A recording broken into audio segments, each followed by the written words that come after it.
안녕하세요. 정성산 TV입니다. 지금 현재 정부와 이재명 간의 영수회담 입건과 관련해서는 대통령실에서는 의제와 관계없이 의제를 확정하지 말고 다양한 형식의 자유로운 회담을 하자 이렇게 제안했습니다. 이게 원래 이재명이 요구했던 것 아닐까요? 이 소식에 대해 더 소상하게 전해드리겠습니다.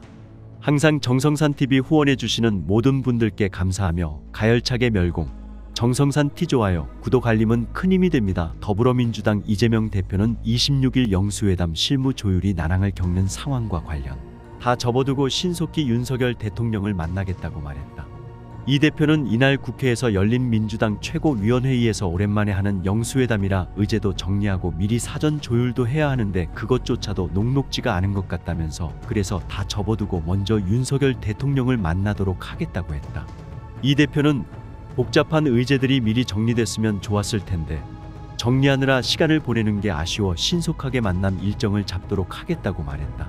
이어 대통령을 만나서 총선에서 드러난 우리 국민들의 민심을 가감없이 전달하도록 하겠다면서 민생 현장의 참혹한 현실을 제대로 전달하고 또 이 같은 조치를 할 수 있도록 요청하겠다고 했다. 이 대표는 대통령께서도 국민들의 어려운 상황을 알고 총선 민의를 잘 들어주고 어떻게 하면 이 난국을 타개할 수 있을지 고민해 주길 바란다면서 이 위기에서 벗어나지 못하면 몰락한다는 각오로 이번 회담에서 반드시 국민들이 기대하는 성과를 낼 수 있도록 노력하겠다고 했다. 민주당 권혁기 당대표 정무기획실장은 기자들과 만나 천준호 당대표 비서실장이 홍철호 대통령실 정무수석에게 대통령과의 회담을 적극 수용하겠다는 의사를 전달했다고 말했다. 3차 실무회동은 오전 중 진행, 오후 2시에 용산 대통령실과 국회에서 각각 결과 브리핑을 한다고 밝혔다. 권혁기 실장은 저희가 제안한 의제에 대한 대통령실의 성의 있는 검토 의견이 없었음에도 대통령과의 회동을 수용한 것이라고 했다. 전날 2차 실무회동에서 민주당은 1인당 25만원 민생회복지원금 지급과 해병대 최상병 특검법 등을 윤 대통령이 수용할 수 있는지 영수회담 전에 답을 달라고 요구한 것으로 알려졌다. 대통령실은 결론을 내놓고 회담을 하자는 것이라며 의제의 제안을 둬선 안 된다고 반대했다. 현재 정부는 혹여 만나면 무슨 거짓말을 나와서 할지 모르니 잘 대비하게 하란다. 여러분들의 생각은 어떤 생각이 드십니까? 여기에 조국까지 더해 난리가 났습니다. 이재명 조국 감싼 검사들 대거 국회 입성, 무소불위 정치검사 당등장 하나 4.10 국회의원 총선거에서 금배지를 단 법조인 가운데 상당수가 이재명 더불어민주당 대표와 조국혁신당 대표의 최측근 인사들로 채워지면서 정치권과 법조계에서 양당이 정치검사당으로 전락할 것이란 우려의 목소리가 나오고 있다. 이 대표가 연루 의혹을 받고 있는 대장동 사건 변호인들이 대거 국회에 입성하는 등 강성 친명으로 분류되는 법조인 출신들이 대거 당선되면서 이들의 향후 정치 행보의 우려가 제기되고 있는 것이다. 21일 뉴데일리 취재에 따르면 4.10 총선에 출마해 당선된 법조인 출신 의원은 역대 최다인 61명, 지역구 55명, 비례대표 6명이다. 이 중 더불어민주당과 조국혁신당 등 범야권 당선인 수는 40명에 달한다.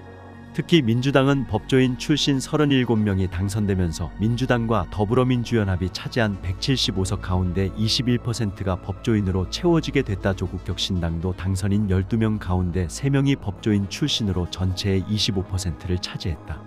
여권에서는 국민의힘과 국민의미래가 차지한 전체 의석수 108석 가운데 법조인 출신이 20명으로 비율은 18%에 그쳤고 의석수 3석을 확보한 개혁신당은 당선인 가운데 1명이 법조인 출신이었다. 민주당 당선인 중에서는 대장동 변호인들을 포함해 이른바 친명 호위무사로 분류되는 검사 출신들이 국회에 대거 입성하게 됐다. 실제 민주당 당선인 가운데 8석은 검찰 출신이다. 이 대표의 대장동, 백현동 재판을 맡은 박균택, 광주 광산갑 양부남, 광주 서구을 당선인은 각각 광주고검장과 부산고검장을 지냈다. 고양지청장을 지낸 이건태, 경기 부천병 당선인은 정진상 전 민주당 정무조정실장의 변호를 맡았고 중앙지검 특수일부 검사 출신 김기표, 경기 부천을 당선인은 정치자금법 위반 혐의로 1심에서 징역 5년을 선고받은 이 대표의 최측근 김용 전 민주연구원 부원장 변호를 맡았다. 법무연수원 연구위원 재직 중에 공직자 사퇴 시한을 사흘 남기고 총선 출마를 위해 법무부에 사표를 제출한 이성윤 전북 전주울 전 서울고검장은 전북 전주울에 출마해 66.38%의 득표율로 당선됐다. 이 당선인은 문재인 전 대통령 경희대학교 후배로 문재인 정부 시절 검사장으로 승진한 뒤 승승장구한 인물이다. 그는 문정부 당시 조국 전 법무부 장관의 자녀 입시 비리 의혹에 대한 수사가 본격화하자 성역 없는 원칙적인 수사를 강조하던 윤석열 당시 검찰총장을 배제한 수사팀을 구성하자고 제안했다가 친정부 정치검사란 비판에 내몰린 바 있다. 그는 이번 총선에서 당선된 직후 윤석열 한동훈 특검을 반드시 관철하겠다며 정부 여당을 향한 칼을 빼든 상태다. 한편 여권에서는 서울중앙지검 부부장검사를 지낸 권영세 서울 용산의원과 광주고검 검사를 지낸 권성동 강원 강릉의원 등 9명의 검사 출신이 당선됐다. 부산지검 동부지청 부부장 검사를 지낸 윤석열 정부 대통령실의 초대 법률비서관을 지낸 주진우 당선인도 부산 해운대 갑에서 53.70%의 득표율로 당선됐다.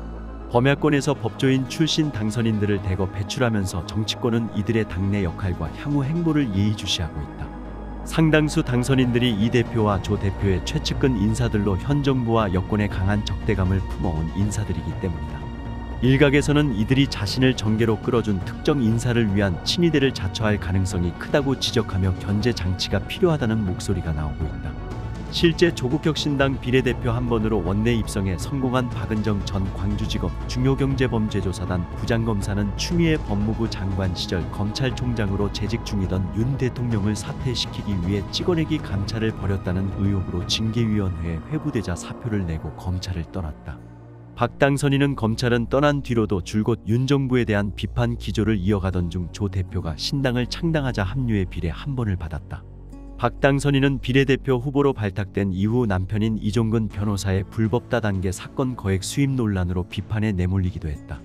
정치권의 한 관계자는 22대 국회에 입성하는 법조인 출신 당선인 가운데 상당수가 이 대표와 조 대표의 측근 인사들이란 점에서 향후 국회는 물론 국정 운영 전반에 어떤 영향을 끼칠지 다양한 우려들이 나오고 있다며 특정 권력에 밀착해 본인들의 영달만을 위한다면 정치검사란 오명을 쓰게 될 것이라고 지적했다. 조국 윤석열 이재명 회담 사진 위한 형식적 만남 안 되나도 만나달라. 조국혁신당 대표는 20일 윤석열 대통령과 이재명 더불어민주당 대표의 영수회담이 성사된 것을 환영하면서 자신과의 만남도 수용하라고 촉구했다. 조 대표는 이날 입장문을 통해 비록 많이 늦었지만 윤 대통령과 이 대표가 만나게 돼 다행이라며 여야 영수회담이 사진을 찍기 위한 형식적 만남에 그쳐서는 안 된다. 어려운 경제와 민생 문제 해결책을 실질적으로 모색하는 자리가 되길 바란다고 했다. 그는 무엇보다 윤 대통령은 최상병, 김건희 여사 특검법 등 지난 총선에서 드러난 국민적 요구에 성실하게 답하시길 기대한다며 아울러 제가 제안한 만남에 대해서도 수용하시기를 촉구드린다고 강조했다. 앞서 조 대표는 지난 14일 페이스북에 원내 제3당의 대표인 나는 언제 어떤 형식이건 윤 대통령을 만날 수 있길 희망한다면서 이 공개회동 자리에서 예의를 갖추며 단호하게 하고 싶은 말이 있다. 이 공개 요청에 대한 용산 대통령실의 답변을 기다린다고 요청한 바 있다. 조국혁신당 조국 대표가 4.10 총선에서 당선이 확정된 날 상고심 사건의 재판부가 결정됐다. 주심은 그의 배우자 정경심 전 동양대 교수에게 항소심 실형을 선고한 대법관이 맡는다. 대법원은 11일 조 대표의 업무방해, 직권남용권리 행사방해 등 혐의 사건을 노정희, 이흥구, 오석준, 엄상필 대법관으로 구성된 3부에 배당했다. 주심은 엄 대법관이 맡았다. 엄 대법관은 2021년 8월 서울고법 형사 1-2부 재판장으로 정 전 교수의 항소심에서 징역 4년을 선고한 이력이 있다. 당시 재판부는 핵심 쟁점이었던 동양대 PC의 증거 능력을 인정하면서 정 전 교수의 입시 비리 혐의를 전부 유죄로 판단했다. 이 판결은 대법원에서 그대로 확정됐다. 하급심에서 징역 2년을 선고받은 조 대표의 상고심은 공소사실이나 증거능력 등 쟁점이 엄 대법관이 심리했던 정 전 교수의 사건과 상당 부분 겹친다. 정 전 교수 역시 아들 조원 씨 관련 입시 비리 혐의로 추가 기소돼 조 대표와 함께 상고심 재판을 받는다. 대법원은 엄 대법관이 조 대표와 정 전 교수의 상고심 재판을 맡더라도 형사소송법상 문제는 없다는 입장이다. 이번 조 대표 사건의 하급심 판결에 엄 대법관이 직접 관여한 것은 아니기 때문이다. 다만 엄 대법관에게 유죄의 심증이 있으므로 재판부를 교체해달라고 조 대표 측에서 기피 신청을 낼 수는 있다. 같은 부 소속으로 사건을 함께 심리하는 이흥구 대법관도 사건을 회피할 가능성이 있다. 이 대법관은 조 대표와 서울대 법대 동기로 친분이 있는 것으로 알려졌다.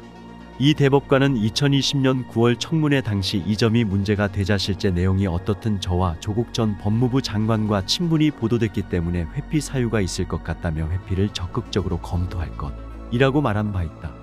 대법원은 사건이 접수되면 미리 정해진 순서대로 대법관들에게 사건을 자동으로 배당한다. 배당 전까지는 특정 사건을 지정해 회피하는 경우는 없다고 한다. 배당 이후 이해충돌 등 문제가 있으면 대법관이 자진해서 회피하거나 피고인 측이 기피를 신청할 수 있다.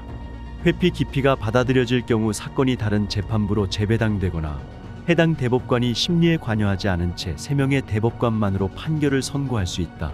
윤 대통령님 조심을 지켜주시고 국민만 바라보고 가십시오. 한동훈 장관님과 먼저 만나주세요. 범죄자들 먼저 구속시켜야 대한민국이 삽니다.